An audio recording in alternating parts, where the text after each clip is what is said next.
Hello, everyone. Welcome back to E20 Zone TV. I hope everyone's all well and enjoying the rest from not watching West Ham United anymore. This is a match by match review by me. I'm going to go for every game, my thoughts on every game, and if you're in the chat and you want to have something to say it. It'll be like sort of the final time you hear it this season about these games that we've played. Before I get started, please do smash like on the video, subscribe to 20 Zone TV, hit notification bell and all of that. Goes a long way, it really helps me out on the channel, and we are slowly getting to the 5K club, so to speak. And I will do a season review at the end of the week, my final thought, and that'll be me done for a few weeks. Right, let's get into this. Obviously, we played 38 Premier League games, played 2 cup games in the League Cup, and 1 FA Cup game. So yeah, let's get into this and start off with this game. And that was Aston Villa at home, 2-1 defeat. John Duran come back and haunted West Ham. Simple as that. He come back and absolutely scored the winner in the 77th, 78th minute of the game, if I remember rightly. West Ham should have been 3-0 down at the start of the game. But we managed to get in at half time, I believe, 1-1. I think Paqueta scored a penalty. And we come out second half, and we was all right. We was all right. But this is where Lopetegui lost me a little bit in his even in his first game. Like, fucking coming out second half, and he subs off Bowen and Paqueta, I think, and they go and score for John Duran. 2-1 defeat, start of the season. Yeah, it wasn't a good start. And I did say it on a clip that I done and I put on TikTok that basically he's going to have to change his ways because he ain't going to last long if he carries on like that. So 2-1 defeat to Villa, first game of the season. Yeah, it wasn't great. Let's come to this one. Crystal Palace away. I remember this game because Aaron Wan-Bissaka didn't get a start in this game. And I was fuming. I remember doing the space, and the space basically turned around and was like saying that why is Aaron Wan-Bissaka not playing in this game? He went with a weird system. I remember it. And in the first half, we should have easily been 2-0 down. Eze at the crossbar. They had a one-on-one through Mateta, I think it was. And they couldn't score. They couldn't score. Second half, we come out and we was all right. We was all right in this game. Then Thomas Suchek scored, as he always does. And then Jared Bowen scored from a counter-attack. Kilman played a pass into him. And Bowen does what Bowen does. Scores goals wherever he goes. And he scored goals at Palace on that day. And I'll never forget, it's a pissing rain day. And it was one of them games where I didn't think we'd win because we never win at Palace. And we managed to win in a 2-0 win. And that was Julian Lopetegui's first sort of result that I could sort of say, yes, we deserve to sort of get something out of the game, especially in the second half. Let's come to this. And this was the League Cup game. Bournemouth at home, 1-0 win. Jared Bowen scored late in the day to get us over the line. This was the moment where John Claire Todibo irritated the life out of me. Absolute irritated life out of me. He played 45 minutes of this game, and then he got hooked at half time because he was unfit. Just getting done and done and done. And there's going to be a common theme with this video with me speaking about players because some players are going to get mentioned. He's going to get mentioned quite a lot. I thought we was okay in this game. Okay, nothing major. Obviously, you got the Julian Lopetegui and the switch over to Potter. But I thought we was all right. And I thought we got the job done in the end in a game which was pretty flat, pretty boring and pretty shy, if I speak the honest truth. So, 1-0 win in the Cup. Let's come to this. City at home. Erling Haaland hat-trick. I actually thought West Ham done well in this game. It was the most shots, if I've got this correct, it was the most shots that West Ham have had against Manchester City, I think, in the Premier League. Like, it was like we had loads of shots, but we just couldn't score. Haaland just run right against us. Yeah, we equalised, and then the second half, I remember the goal where we played the high line wasn't working, and he just peeled away, scored the third one, and that was it. Game over. We was never looking likely to win the game, but the performance in this game was very good. And I thought it was good enough to do the job in sort of trying to get something at the game, but they was just on it from minute one in this game. So 3-1 defeat to City. Right, we're going to come to some interesting games because these ones are the ones where They irritated the life out of me. And I'm going to start off with this one. Fulham away. We got completely outplayed for 91 minutes of this game. And somehow we got a draw at the game. Um, they scored through Jimenez. Mavropanos got spun, turned all over the gaff, and we was doing nothing in the whole of the game. Nothing of any nothing good come out of this game, if I'm being honest, other than the goal at the end. And then we scored right at the death with Danny Ings. Lovely bit of work from Bowen down that sort of right hand side, crossed the ball in. Danny Ings slotted it away, and we managed to get a draw. And we thought, or I thought personally, is this like a turning point for West Ham? Are West Ham going to start kicking into gear now that we've managed to get a result from a game where we were completely out of it? The performance wasn't good, but the result was good enough to say we can accept that and move on. But we got outplayed from minute one at Fulham, and we somehow got a draw at the game. Let's come to this. This is one game this is probably the worst game for me, that I've seen West Ham play all season, and that's saying something considering how bad this season we've been. I thought we was absolutely shocking in this game. Like Chelsea at home, 3-0 defeat. I could not believe how bad we was, all over the place we was from start to finish. The first few minutes of the game, all I see is Alvarez running back. All I picture is him running back and trying to run for his life, and he couldn't do it. They scored within a few minutes through Nicholas Jackson. He gets another one straight from the middle of the park. Guido's all over the place. Second half, I'm thinking, come out, give us something. Like he brings Somerville on. And before, I think he either brings Somerville on and they score, or they score and then he brings Somerville on. It's either or. So, and the third goal goes in through Palmer. And it was probably the worst performance I've ever seen West Ham play off the ball. All over the place, out of shape, out of touch, no athleticism. And that was the game, really, I think, proved to a lot of people that we've got no legs in the middle of the park and we've really cut ourselves short here. They didn't really get out of second gear. I don't even think they was in first gear, if I'm being honest. And they won the game. And it was one of them games where the game just went by easily. Just went by, and we was looking at it and going, well, what's going on here? So it was a hard game to accept, this one. Really hard game to accept. I remember coming home from a week away with the missus. I was in the car. I was driving back. The phone was on, and I was watching the game as she was driving the car. And the anger in me for how bad we was with a defence that was about £100 million worth of defence. It's truly shocking, mate. Absolute shocking. So that's probably the worst defeat for me this season with West Ham, and that is saying something. Let's move on to Liverpool, and I will get to the comments shortly. Liverpool away, 5-1 loss, League Cup. Alvarez got sent off in this game. Yeah, I think we actually scored first in this game, if memory serves me right. And then we just fell apart. And it was painful to see. The draw wasn't kind to us, don't get me wrong, because Liverpool at Anfield, we're never going to win there. But we got massively hammered. And this was the start where Lopetegui was starting to get fanned out that he tries to play an eye line, and this system he's trying to play, we're just going to concede goal after goal after goal. Anyway, Alvarez gets sent off, and it was just a bad day at the office. And it was one of them games where I was more disappointed with Lopetegui and the team. And I felt sorry for the fans who went up there. I think it was a Tuesday or Wednesday night that we played them. And I'll be straight, we deserved better on that night. We really did. And we just didn't get nothing, as we always do at Anfield. Let's come to this one. Now, I don't know watch along on this game. Brentford at home, 1-1 draw. And I was quite looking forward to seeing how West Ham were going to approach Brentford. Obviously, it's a team that we won the previous year there, but we don't usually win at Brentford. And I was expecting something from Lopetegui. Now, first minute of the game, we're 1-0 down. Ball comes in, defence is all over the place, and Umbremo scores the goal that gets them on their way. We got to half time, and they could, yet again, the same patterns are emerging in that game.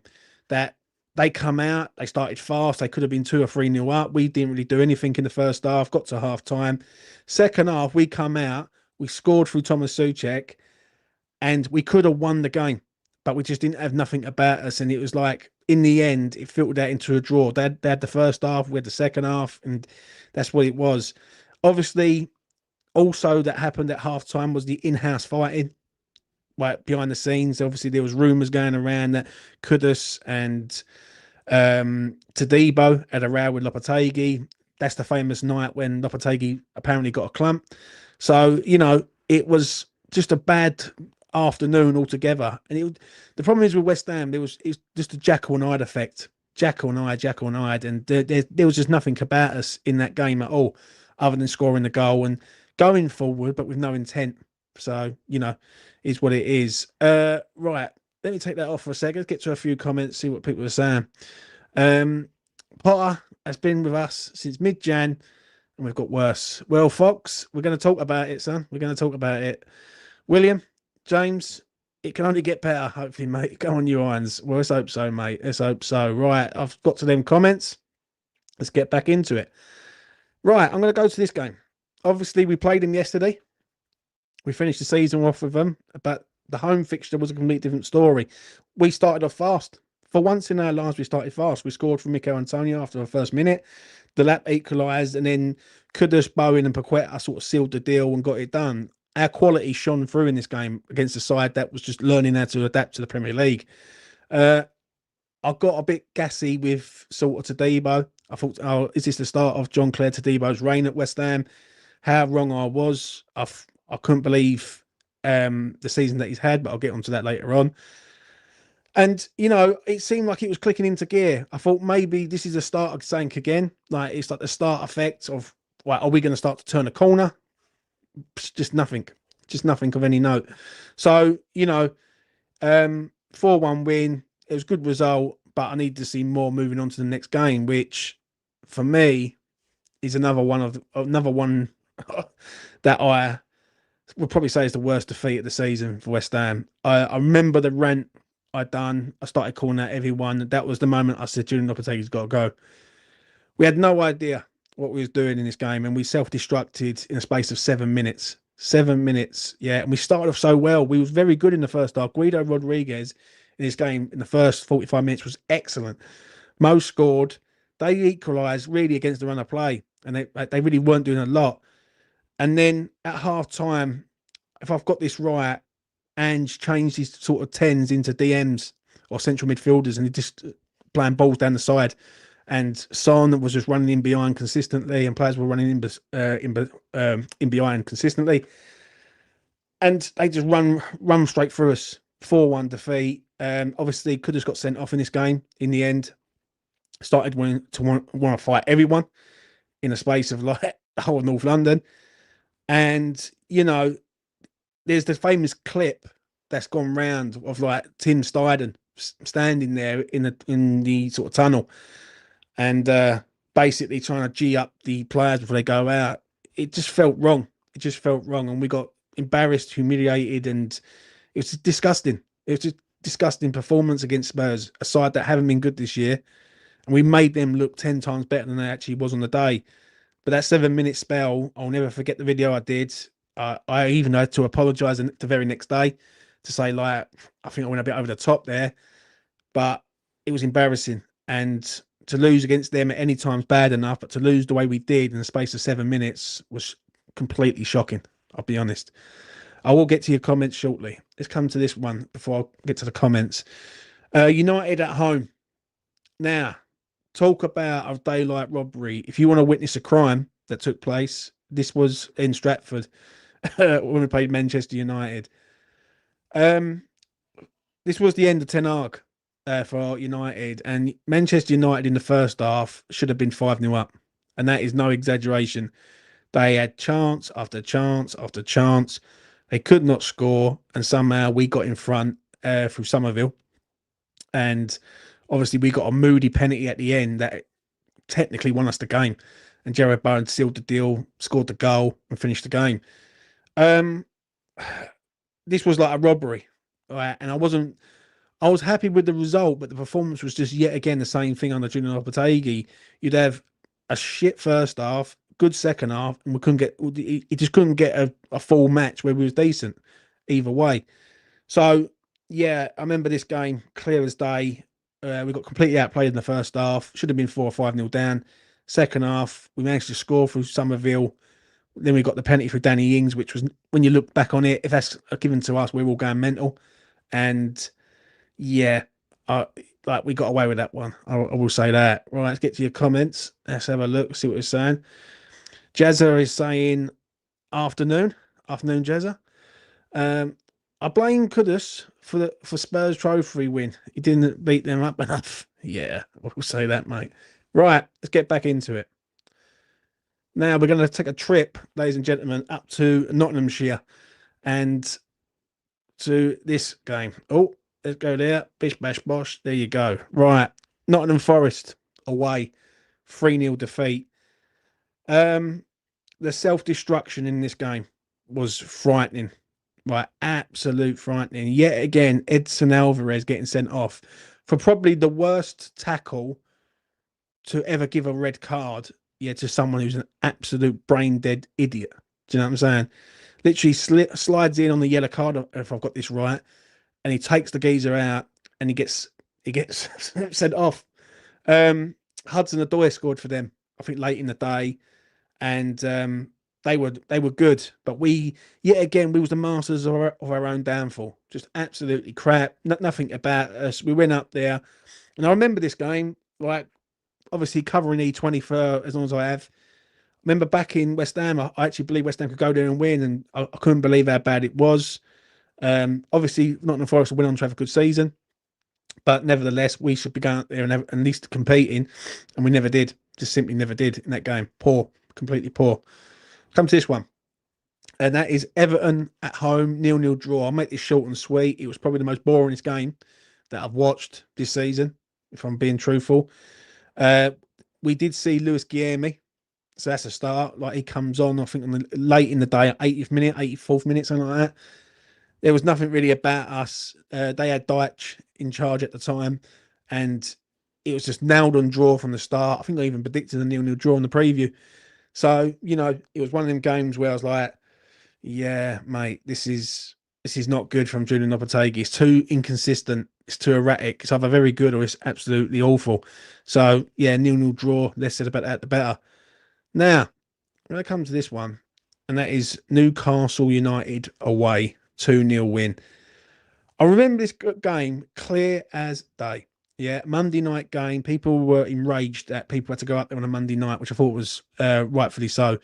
Having to sort of travel up to Newcastle, which is probably the furthest fixture for West Ham in a calendar year, to go up on a Monday night, 8 o'clock kickoff. Our fans were brilliant. Our fans were absolutely superb and deserve total respect for travelling up there on a work night with no trains to come back home. The performance West Ham put in on that night was excellent. I remember it. Isak went through 1-on-1 and he spooned his sort of shot wide. West Ham then took over the game, was absolutely excellent. Aaron Wan-Bissaka scored the second goal that technically won us the game in the end, and we was controlled. We done everything right. We was very, very good, very, very good indeed. And I really did believe then. I thought, you know what, look, right, this Lopetegui's in, he's out, he's in, he's out. Let's hope he's going to start trying to do something. And then the same pattern's going to be emerging from watching this video for all the games that I'm about to say. The next game is this. Arsenal at home, a 5-2 defeat. Yet again, the same issues that we've had all season is we'll do one game very well. Then the next game, we would literally self-destruct out of nowhere. Now, Arsenal were good. Yeah, I'll give them that. They were good. They blitzed us. We had defensively, we were shocking. Emerson scored the free kick into the top corner, which was excellent. We actually got back to 4-2, if I remember rightly, and then we go up the other end, and we can see another one. Do you know what I'm saying? And then the second half was like completely dead game, completely dead game. So it was Arsenal sort of took the piss out of us in the second half, and we had nothing about us, and it just filtered out into a 5-2 defeat. Hammered again twice, right, against Arsenal. Right, I think what's that? 11 goals, 10 goals in the last 2 games at Stratford against Arsenal. That's not acceptable. Far from it. So yeah, 5-2 defeat to Arsenal at the LS. Right, here's another one, another famous rant that I remember from this season, and that is Leicester City 3-1 defeat. I completely lost it on the afterthought. I was like, this is getting way out of hand. Like we're just not consistent enough. We're all over the place.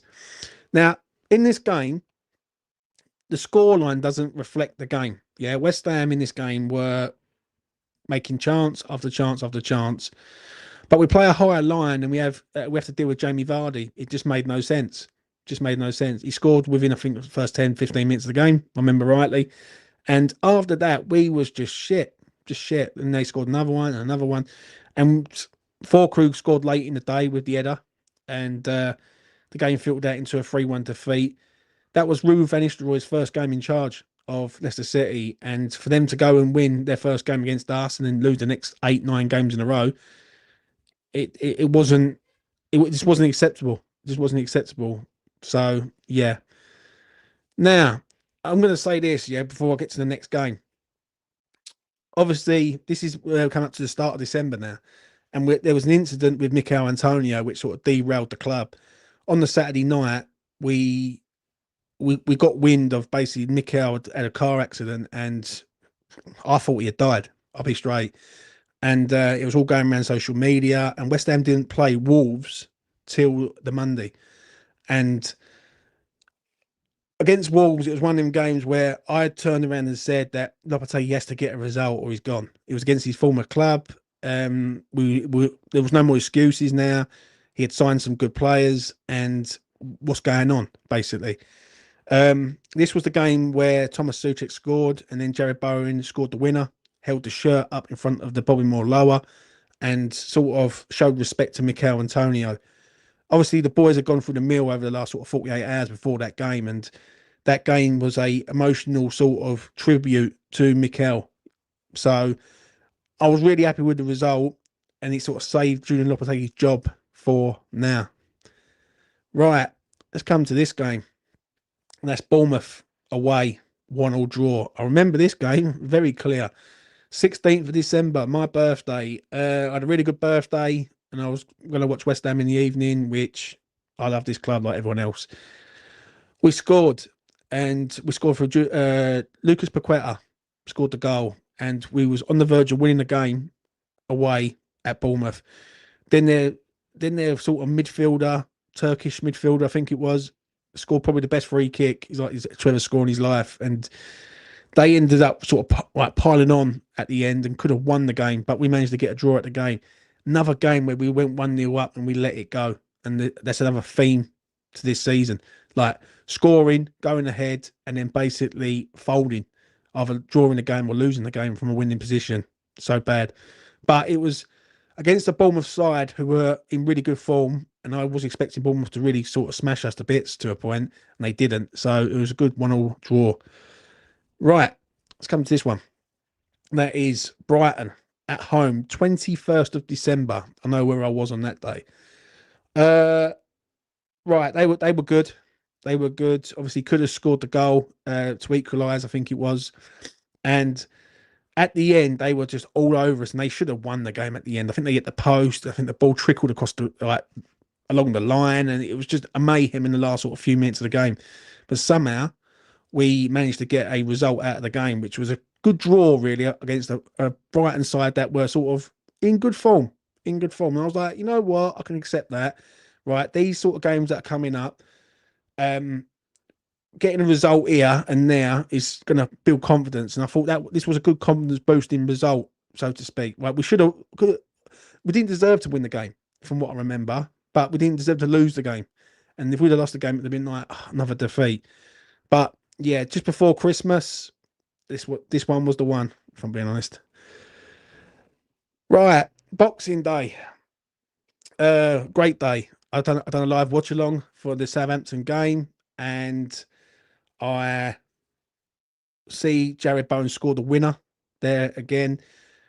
A game where yet again Southampton were all right, and we was just not all that. But the one thing we do is score at key moments. I'm not sure if we scored just after half time, and basically we we was defending mainly towards the back end of that game. Like there was nothing else about us other than that goal, and us winning at St Mary's is always a tricky place to go and get a result, especially for West Ham. West Ham really do struggle there from time to time. So, you know, it was a good win, Boxing Day win, and obviously the pattern of the Wolves win, two draws and a win, we're starting to pick up a little bit of form. I was thinking, hopefully, yeah, Lopetegui will start to turn this ship around, and we're going to start looking a bit better against better teams. How wrong I was. Let's move on. Right, let's come to this. Liverpool, a few days later, 5-0 loss. Embarrassing. Literally, it's so bad that I can't really remember it. Right, like I've got a really good memory of remembering games and remembering moments and things like that. But I just remember them just going straight through us time and time and time again, and we had nothing about us. Right, nothing of any note. Obviously, we had no Antonio. I think we was having problems up front with players who was injured, and it was hard. It was a hard watch, and I'll never forget it. I think when the third goal went in, people started leaving the LS, and it was just, what is the point? What is the point? They were very good. They've obviously gone on to become champions, and fully deserved, in my opinion. But we was just absolutely shocking. Couldn't defend, couldn't attack, no build-up play, too slow, and they was too good. Come to this one. Manchester City away, 4-1 defeat. This was the game that ended Julian Lopetegui's reign at West Ham. Yeah, again, same rules apply to the Liverpool game. They just went straight through us. Do you know what I'm saying? And we just didn't have anything about us. We had no steel about us, no grit, no determination, nothing. And they just scored again and again and again. And it was just like punishment, like watching that as a West Ham fan, just consistent punishment. And obviously after the game, fans were chanting, get him out, get Julian Lopetegui out. And then obviously the days that followed, Julian Lopetegui left the club, which was the right move. I'll stand by that. It was the right move. But the way it was handled by our board, I thought was disgusting. I thought it was deeply disgusting that they've got the man taking training and not getting rid of the man, and not basically trying to wait for the man to resign rather than sacking him. And obviously there was a leaked photo that went out and about on social media, which everyone saw, of Steiden and Grandpa, which didn't help the situation also. So I honestly do believe, and I stand by this after this game, that if Julian Lopetegui sort of would have, that photo would have never come out, I don't think Sullivan would have sacked Julian Lopetegui, if I'm being honest. So, it is what it is. But the 4-1 defeat at the Etihad was poor. Now, obviously, this led up to the Villa game on the Friday night. And this was the emergence of Ollie Scholes. Comes in for his game, plays 70 minutes, and I thought he was excellent. I thought the whole of the fan base got behind him. I remember watching the game on BBC, done a live watch along on the game, and I was viewing him, and I thought, yeah, he's good, but then he sort of run out of steam. It was going to happen. Like, he's playing against like Premier League players, and he's been playing under 23 level. So yeah, obviously we lost Krug in this game to a major injury. We lost Somerville in this game for the rest of the season, as good as, and we had a go. We huffed and we puffed, but yet again there was nothing of any note. So it was a shame to lose, but it is what it is. Let's come to this one. Now, this game was mayhem, absolute mayhem. And anyone who's in the chat, let's have a look, see who's in the chat. I will get to the comments in a minute. This game for me, all I remember is Traore basically coming in and nearly scoring for their third goal. All right, I remember Paqueta scored a goal. We was comfortable in this game. I think it was 3-1 up, if I remember rightly, and we was cruising. Then they scored, and then our bottle started to go. Right, this was obviously the first game for Potter at home for West Ham, and I was like, what is going on here? It's just a rat X all over the place. But we managed to get the job done. That was the main thing. We managed to get the job done and over the line. So yeah, it was a good win, good result, but yeah, it is what it is. Let's come to this one. The following week, This is where Potter started to lose me a little bit when he's playing teams like Palace at home and we've got nothing about us. People will say the personnel wasn't there. I disagree. I remember Kilman in this game for the second goal from Mateta, where the ball, they played a ball straight through the middle and Mateta's just run straight through the middle of us and the defence is just parted like the Red Sea. They were very good. They come there, they scored early. It was just dead. The game was dead, and we was all over the gaff. Do you know what I'm saying? It's either this game or the Brentford game where Mavropanos got sent off. I think it's the Brentford game where Mavropanos got sent off. If memory serves me right, I might be wrong on that, but this was a game where I looked at Potter and I thought, I don't know about this one, mate. Like you should be doing a little bit better against them. And I know you're new to the scene, but come on, like against Palace, they just completely outplayed us for the whole game. So yeah, let's get to the comments. Have a look. Oh, someone's having a little troll in there, but we'll get to him later on, people. You know how I work. Right, let's come to this game. Aston Villa away in the league this time. 1-1 draw. I thought West Ham in this game were excellent, especially in the second half. I remember we scored, and I remember Lucas Paqueta right at the death should have won the game. They scored early. I think it was through Watkins or Ramsey. I can't remember who it was who got the goal for them. But we started to sort of ramp it up in the second half, and we was very good. I would probably say that second half performance is one of the best second half performances I've seen for West Ham Villa away, especially against a good side. Villa are a good side, so it was a 1-1 draw.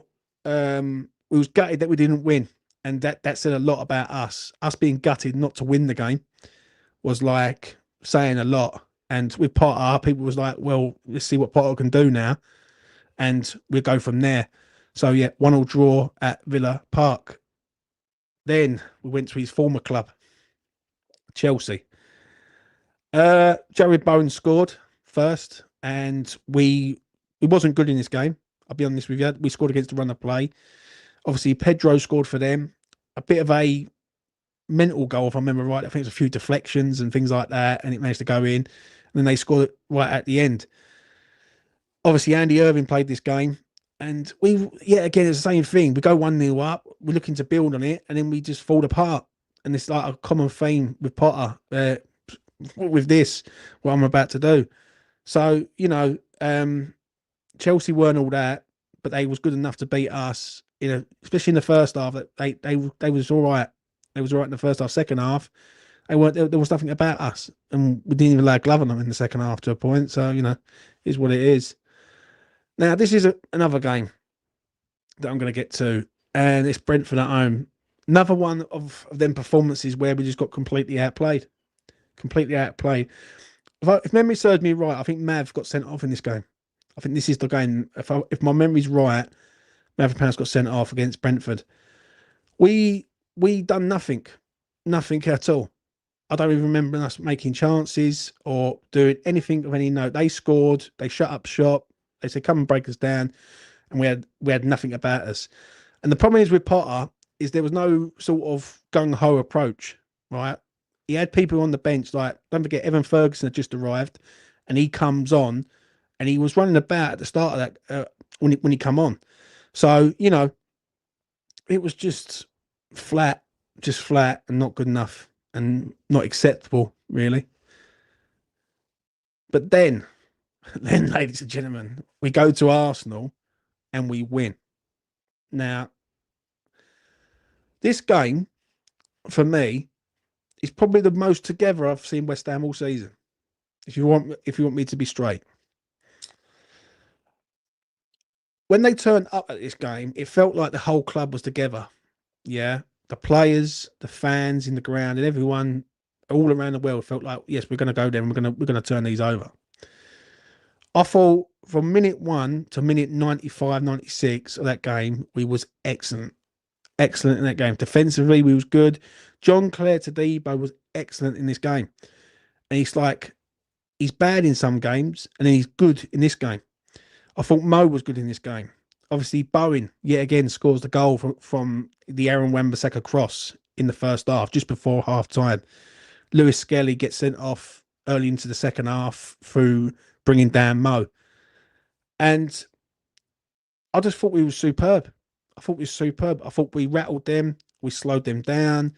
We took our time. We scored the goal. We sat in a low block and countered when we had to. Don't get me wrong, things went our way. Things did go our way. Yeah. That obviously the sending off helps. They didn't have any strikers, but nevertheless, I thought the performance was excellent. And that with Newcastle was probably the two best victories of West Ham all season long. So the 1-0 win at the Emirates against a side that were trying to compete for the title, excellent result for West Ham. Then we played Leicester City on the Thursday night.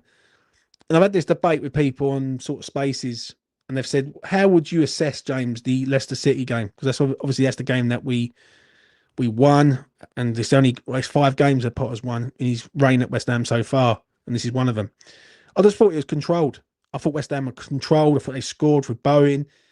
I think there was 2-0 up at half time. Second half, it was a shutout job. And they, yet again, Leicester coming forward, not really doing a lot. West Ham pretty solid defensively.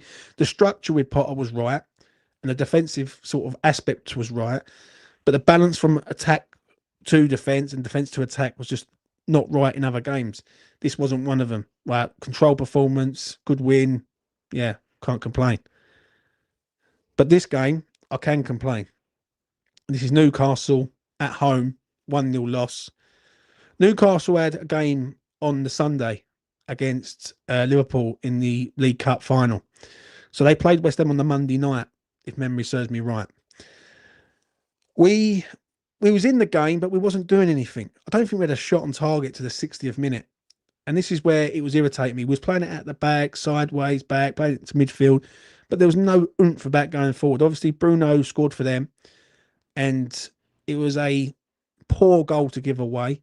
But once they scored, a bit like Brentford, it was a shutout job. We had nothing about us going forward. We chucked on Evan Ferguson. We had Bowen trying to run down the wing on his own and having to deal with players.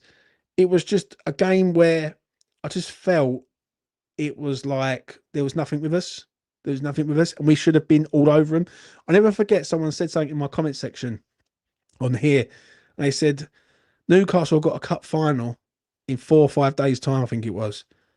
Why are West Ham not all over them, roughing them up and trying to sort of bully them to a point and really getting amongst Newcastle? There was nothing. There was nothing. There was no energy. It just felt flat. It just felt flat again. No aggression. That's the word I'm looking for. There was no aggression in West Ham's play at all. So, yeah, loss. Oh, this game. This was a game, Everton away, 1-1 draw, where I felt if we'd have lost the game, all the Moyes stuff would have come out and said Moyes had done the job.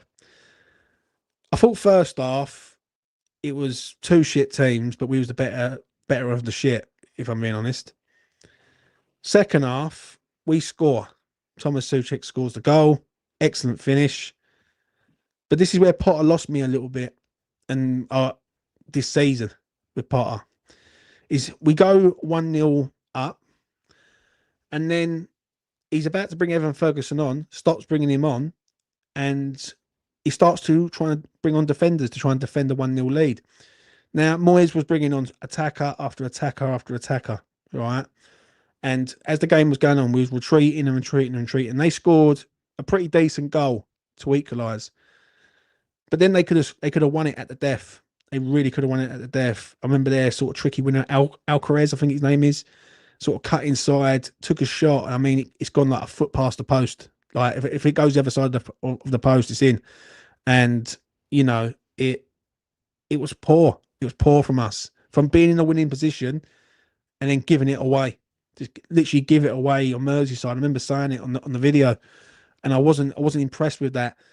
I felt like West Ham should have, when West Ham went 1-0 up, they should have took the initiative and gone, right, let's go for the throat now. Let's try and get the second one and kill this team off. And there was nothing, and that's where he's very pragmatic, Mr. Potter, very pragmatic indeed. Right, let's get to your comments. See what you're saying. Leon's in the chat. Leon, afternoon, James. Hello, Hammers Online. Yeah, well, you know.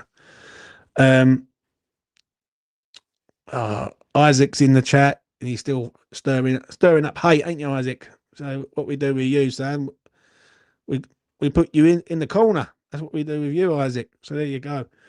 I will bring him back another day. Right, let's come to this one, and that is Wolves away, 1-0 defeat. Stren Larson, I think it was, who scored the goal that won the game for him. Yeah, they hit the crossbar in the first half. They could have been 2 or 3-0 up before they scored. Another game where I looked at West Ham and I thought, what is going on? Yeah, Wolves, I think if I've got this right, they've just got the new manager in and he just kicked them into gear. They was a lot better than us. Andre and, who's the other midfielder in midfield? Memory deceives me. Andre and Gomez. Yeah, that's the boy in midfield. The two Brazilians, they run the show. They literally run straight through the middle of us, and they was excellent in this game. Don't remember anything that we did. I really don't. And I've got a pretty good memory. I can't remember this anything in this game against Wolves. 1-0 defeat. Shame. Right, let's get to this one. Now, another game that I remember clear as day. Grand National Day. I tipped up a winner on the members. So anyone who's a member, congratulations. First half, shit. Honestly, truthfully honest, shite. Right, we done nothing of any note. Evan Nilsson scored the goal, if I remember, 1-0 up, and this is where Potter started to lose the fan base. To right, I've got to stop saying to a point because I'm like a broken fucking record. This is where Potter lost the fan base. At half time, they were booing in the stadium, and the booing was intensifying quite a lot as the game was going on. And then what it was, he takes off Souček and Alvarez, brings on Forkrug, and then someone else. I think it was Carlos Soler, right? Then all of a sudden, West Ham spin into gear. Like I think he changed the system. He went from a back five to a back four, went 4-3-3, and we were good. We were extremely good. Bowen scored another goal for us. I think got us in front, if I remember rightly. 2-1 was 2-1 up, and I even said it on Twitter. It was going to be the result. That would have been the West Ham's first result this season from a losing position, and then we couldn't hold on. We couldn't hold on. They equalised, and if there would have been another 5 minutes of the game, West Ham would have lost that game. It was like we started shit. We had a purple patch where we was great. We go 2-1 up, and then we was like rabbit in headlights, and then we fell apart. And another 5 minutes into that game, that's 2-2. That's game over. Right, let's come to this. That is Liverpool away. Got a lot of stick in this game, I did, for my opinion with Scholes. And I thought Potter sort of hung out Scholes to dry against Salah. Scholes the previous week against Bournemouth come off at half time, if I remember rightly. In this game, he come off on about the 55th minute mark, 54th minute mark, something like that. He got roasted by Salah, and Liverpool were good in the first half. Yet again, same rules apply. Then we equalised, and they just a few minutes later they got the other end and score for Van Dijk. It was just like people said it was a good performance. And West Ham had a go. Some people say that Liverpool didn't really get out second gear. Yeah, and once they did need to get out second gear, they just went straight through us. It was that easy. 2-1 defeat at Anfield. We didn't get embarrassed, but gutted that we didn't get anything out of the game there. Because I thought once we equalised, we deserved to get something out of the game. I thought we played well in the second half, right? And some of the players really put in a good performance, but we just got done by a Van Dijk header at the end. Let's come to this. Probably the worst performance this year at home. That isn't a defeat for me. How we drew this game, I don't know. But Southampton were by far the better side. Completely outplayed us. We scored. Memory serves me right. I think it was Bowen who scored the goal, if I remember rightly. And then we're just defending for the last 15, 20 minutes of the game. Just defend and defend and defend. And now this was the game where Nicholas Forcrew come out and the famous interview of him saying about the mentality and it was shit and all that. Um, they obviously scored late in the day to get the equaliser. They was already relegated at the time. Embarrassing. It was completely embarrassing. And this was the game where I looked at West Ham and I thought, right, come on, Potter, you're playing against a side that's relegated now. I expect you to go through this side, no problem. And there was nothing. There was nothing. And it angered me, this one. It really did, because there was players on the bench that should have been on the pitch. And we was just playing a system which just wasn't working. And our mentality was all over the place in this one. So, and as the game went on, you could just see the goal coming from Southampton. You really could. So, a 1-1 draw. Let's come to let's get to thinking all the weaker teams that we should have dominated. We look toothless. Completely agree, mate. Right, where are we? We've done that. Let's come to car. Hope you're ready now, people. But before I go any further, smash a like on the video. Subscribe to E20 Zone TV. Goes a long way. Really helps me out. Let's come to this one. Brighton away, 3-2 defeat, destroyed in 3 minutes. Do you know what? To give an assessment on this game, they scored 2 wonder goals in this game. The first one was an excellent finish from the young lad. We got in at half time. I think it was 1-0 down at half time. Come out second half, we scored straight away. And Forkrug was on, Bowen was on, Kudus was on. And then Thomas Souček does what he does every single week, right? And they score goals. Great cross from Bowen, I think it was, straight on Souček's head. 2-1. And I thought, have West Ham finally turned up this season? Yeah, and going to start putting in some decent performances. But in a space of 3 minutes, the self-destruction in that gaff irritated the life out of me. Absolutely, really, really pissed me off, and it proved it on the afterthought when I done the afterthought. I've never felt so angry in my life. I've seen West Ham get defeated last year against Newcastle from a 3-1 up, and I was the same then, and I'm the same on this one. Defenders all over the place for the second goal. No one picking up any their man. And the third goal is a sort of shot from miles out, which is like a 1 in 10, like on target, and the geezers managed to put it in the top corner. Then to sort of add insult to injury, Potter was getting abused from the home fans, from the away fans, and then he goes into the media room and starts losing the plot there. And I was like, I'm not on it with this geezer. I'm not on it. I'm not feeling it with this geezer at all. He's losing the plot too easy. He's self-destructing in games too easy. We can't hold a lead, and it proved it in this game that we had 3 minutes to hold a lead, and we couldn't even do that. And before we knew where we was, from being 2-1 up, we was 3-2 down. It was just chaos, absolute chaos. I remember him taking off Emerson when we went 2-1 up. I thought, why are you doing that? If I remember rightly, he takes Emerson off, he brings Soufal on and plays Soufal left back. And I was like, well, Soufal's never played left back in his life. So why are you putting him left back when he's naturally a right-sided player?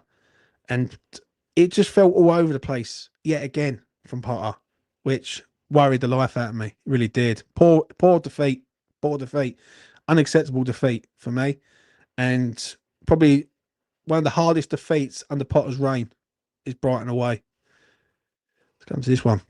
And that is Spurs at home. 1-1 draw. They scored through a mistake through Kilman. We equalised.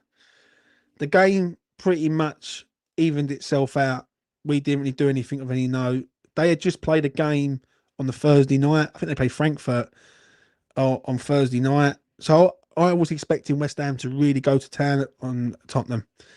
We didn't really lay a glove there, really. It was just sideways and back, and no energy about us. Nothing, no passion, no energy. People were saying that it doesn't really matter, but when you're playing Spurs, you want to win. That's the first thing you need to. You want to win them games against your rivals, considering they absolutely smashed us to bits on the home fixture. But we scored, and then we just didn't look like we had nothing else about us. Obviously, Ward-Prowse had a free kick from outside the box, which went past the post, like a foot past the post, I think it was. Like it wasn't far away from going in the back of the net, and yeah, we end up drawing the game 1-1. Right, let's come to uh, this one. Let's have a look, and that is Manchester United away. I think for me, I think this I think this performance was a performance to be proud of. Yeah. I thought Potter got everything right from start to finish. The only thing that I disagreed with at the time was subbing off Bowen on the 70th minute mark. Um, we're 2-0 up. You're taking off the captain, and then automatically they go up the other end. They have a great chance, and Areola makes a great save. Manchester United were poor. They were poor. They were nothing about them going forward. We was good defensively. Wan-Bissaka played an excellent game in this one. I think he got man of the match. And I looked at us. We scored at the right time. The first goal was an excellent goal. I think it was like a 26 pass move, which was good. The second goal sort of sealed the deal. Great bit of play. Could have went for a shot. Went to Wan-Bissaka. Wan-Bissaka across the goal. Bowen there again. And yeah, we managed to get the job done, get the victory, and it's the first victory for West Ham in 17, 18 years, I think, since the last one. So yeah, can't complain with that. Really can't. Let's come to this one. 2 weeks ago, or a week ago, technically. Nottingham Forest 2-1 defeat at home. Wasn't impressed. Wasn't impressed at all. When you go to United and win, and the way we played against Manchester United, I'm expecting West Ham to turn up at home, final game of the season, and really give it a good go. Really give it a good go. Same rules apply. System. Don't feel it. Don't feel it. This didn't work out for me. The setup was wrong. Like he goes with 9 defensive minded players when we haven't won. We've had one win in 9. I don't get that one. I can't help that situation. And then Jared Bowen scores a screamer, and once we score that screamer, we are all over this team. Literally all over him. He changes it from a back 5 to a back 4, or back 3 to a back 4, if you want to be technical. And then we're all over Forest. Like Falkirk has the header. It's a great save from the goalkeeper. The referee was a nightmare in this one, but people look at the referee, but I look at the instant change in us once we change to 4-3-3 or 4-2-3-1. We look a completely on that different side. So yeah, wasn't happy with the result. Didn't think we'd done enough or anything really to deserve to win the game. And Forest sort of run out of steam towards the back end of the match, and a better West Ham would have easily got a point out of that game. And then finally, let's come to the final game. Done the afterthought yesterday, spoke about it, mentioned it. I will get to your comments shortly to round this video up. I thought the first 25 minutes, I thought we was bang average. I thought they were coming forward. We were defending mainly. Obviously, we get a goal from their mistake. 1-0 up, half time. Second half, we come out, and the goal that we sort of concede is shit defending from Tadibo, who's had a really awful season. If I'm being honest, £35 million for this geezer. And the player rating is going to be interesting in the coming days when we do a player ratings on this channel, because I don't know what I'm going to give him for a season review. But one man who saves the day for us that he does every single time, and we've got to count our lucky stars, is Jared Bowen. Jared Bowen scores a great goal. Yeah, Mo obviously gets the third goal, and we end up winning the game 3-1. But Jared Bowen literally scoring the goals in many of these games that I sort of looked at, and when I went back and I see every time we had scored a goal in a game, Bowen was the man who was scoring them. So good victory to end the season.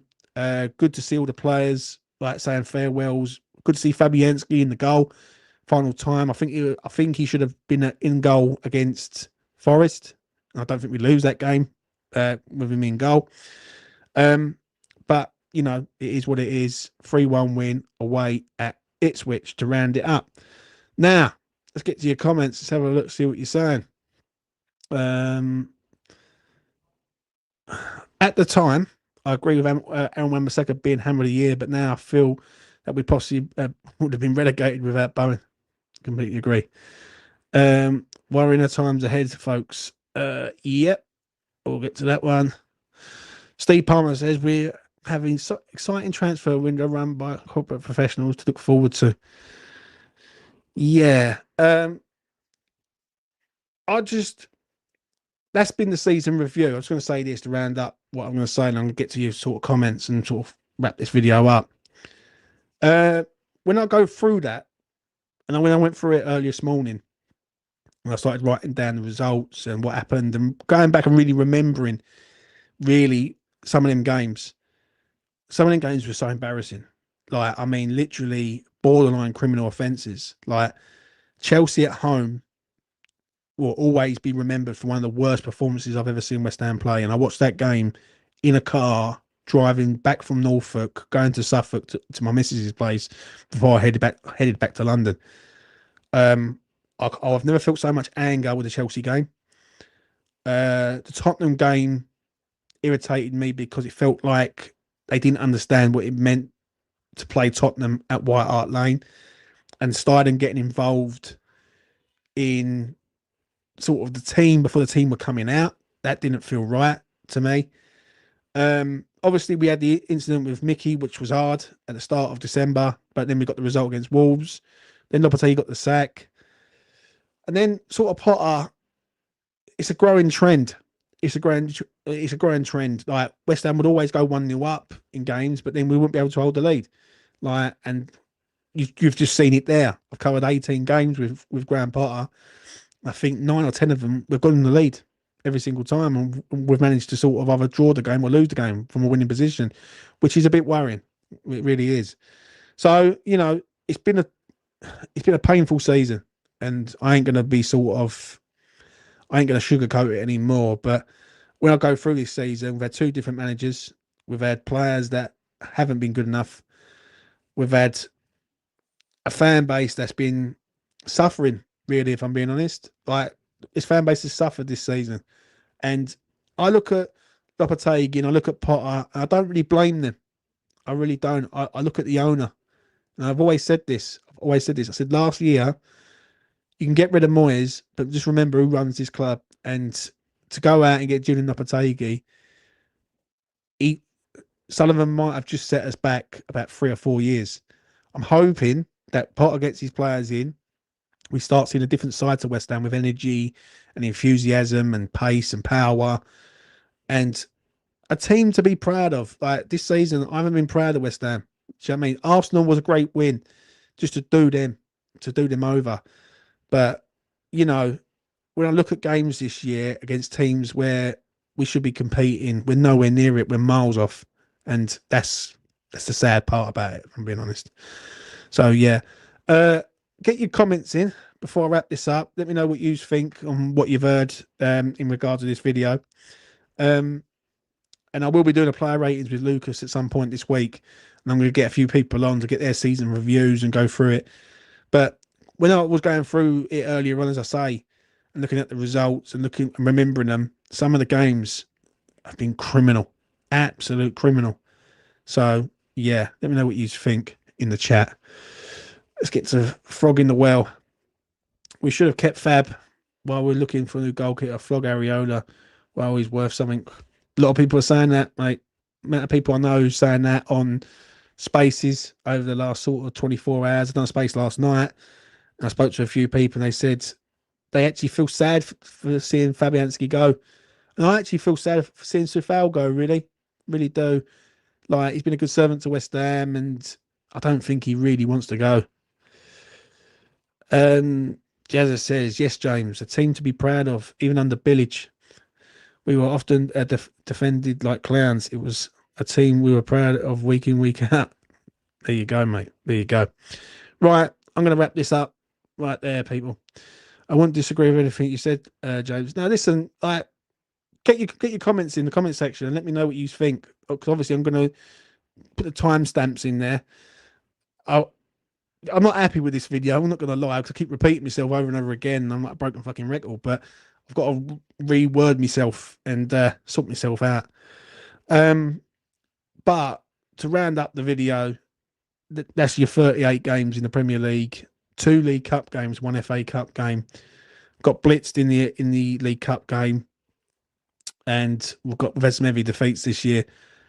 I'm glad it's over. Like I said it on the afterthought, I said it on the player ratings, I say it again right now. I'm so pleased the season's over that I'm just going to filter everything down now and then start afresh next year with like a side that hopefully I can be pleased with. Do you know what I'm saying? If Potter can turn it around, I'll roll my hands up and I will say, you know what, he's got it right. Do I believe he's going to do it? I don't. I don't believe so. I believe he's going to go. It might start off okay, then it's going to fade out, and I think like Aleppo never changes his spots. West Ham seem to be good at scoring goals, but they can't hold a lead. And one thing I've noticed with us this season, and it's probably the first time we've done it for a long time, is that we haven't come back from a losing position once this year, which is quite frightening. Like, so basically, next season we have to score first, otherwise we are not winning the game, and that is hard to do. So I need to see something from Potter. I need to see something from these new players, and also I need to say this: I need to see something from this ownership. This ownership, like, and listen, sign the petition. Yeah, get these fuckers out of the club. Right, simple as that. Because I do feel this ownership have let us down this year. Listen, I can sit here and I can moan about Julian Lopetegui till the cows come home, how bad he was because he was bad. I can sit here and moan about Potter till the cows come home. But it all goes back to one man. And the one man who had the opportunity to go and pick any manager out there in the world, he goes and picks Julian Lopetegui. For me, that's poor from our ownership. But am I surprised deep down? Really? I'm not.